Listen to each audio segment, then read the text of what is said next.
What you manifest in your mind, you can bring to reality.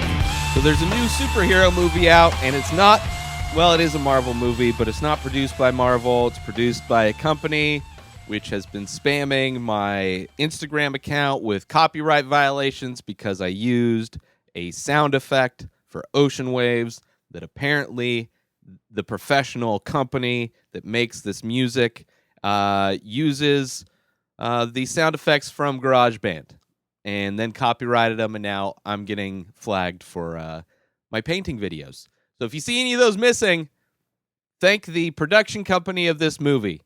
However, despite my anger and rage, I enjoyed the hell out of this movie. I mean, I didn't go into it with... I heard really good things. The animation style is amazing in this movie. It's a new style, finally. It's like once Pixar came around, it's like everybody was doing a version of Pixar. And then slowly they kind of come out with new stuff. This one kind of seemed like a slightly more stylized version of like a Donnie Darko, even though Donnie Darko is more like rotoscope. You know, they filmed people and then drew over them.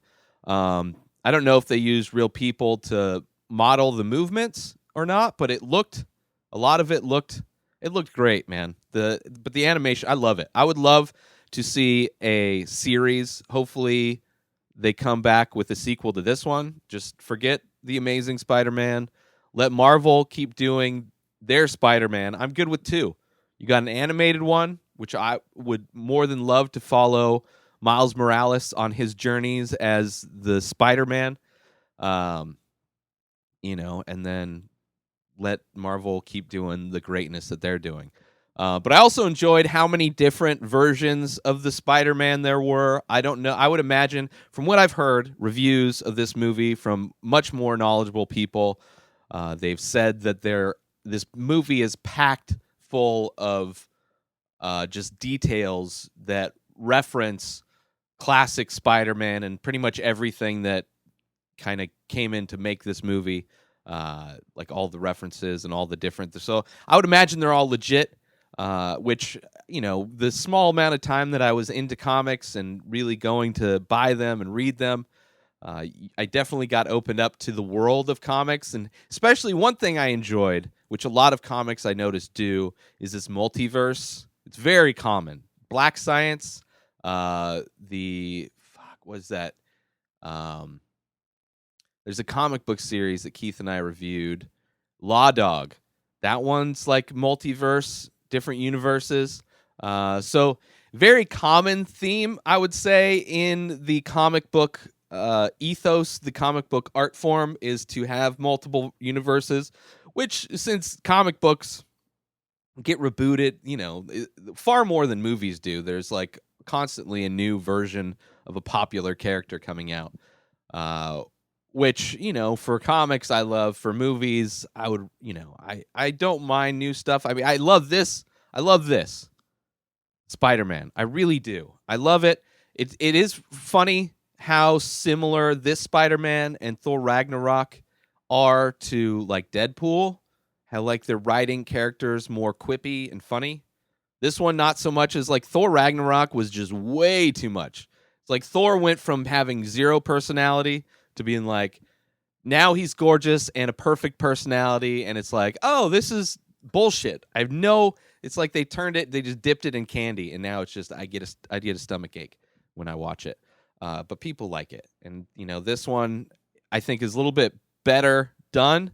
Definitely the fastest 2 hours I've been in a movie theater. This movie flew by.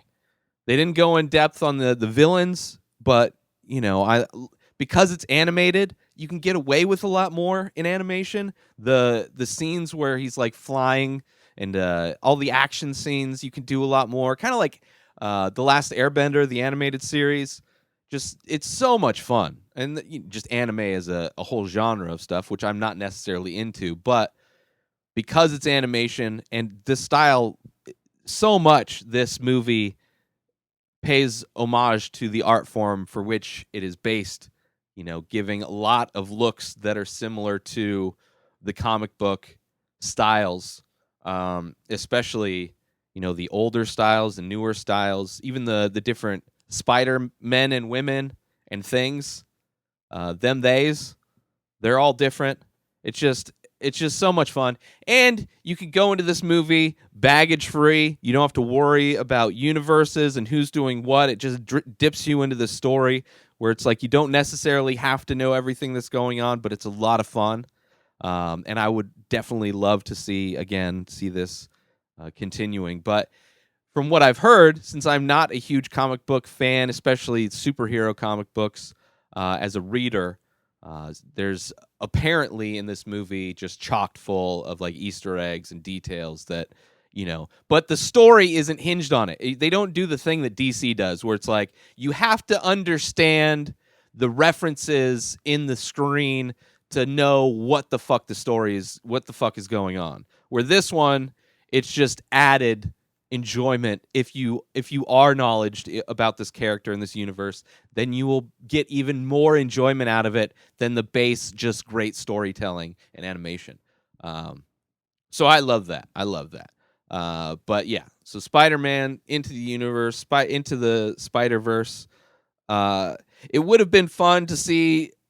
Apparently, this was created out of the idea that Donald Glover was going to potentially, there's rumors or fans wanted him to play Spider-Man, which I think that's why he had the cameo in the Spider-Man movie, just as a nod because it didn't work out. And then, this movie, apparently, from what I've heard, this is all third-hand knowledge that the director or the writers or whatever, they wanted to make this happen. And I love it, man. I love it. At least it's kind of new. At least they're not just trying to do the same thing. They're trying to do something different, new animation style. It's just, I'm sold. I can't wait to see more. But go see it out in theaters. It's #1 movie. So if you haven't seen it, then you're missing out. There's a ton of movies though this time of year. Like the whole 7 new movies came out this past weekend. So if it's even in theaters still, because things roll through so fast nowadays, but for sure buy it, rent it, whatever. 2 thumbs up. I enjoyed it. It could have been a little bit longer. There was a lot of stuff packed into it. Like it was, it was good. It was perfect. It was perfect. Perfect fun at the movie theater.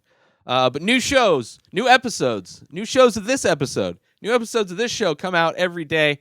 Subscribe to the show everywhere podcasts are found. Binge the show over at patreon.com/inspireddisorder the full week in advance. Go to inspireddisorder.com for all of my artwork and t-shirts like the one I'm wearing today. Save 50% when you use coupon code THANKS18 at checkout. Good through the end of the year. At Ray Taylor for me on all social media. Have a great day, everybody. Peace out!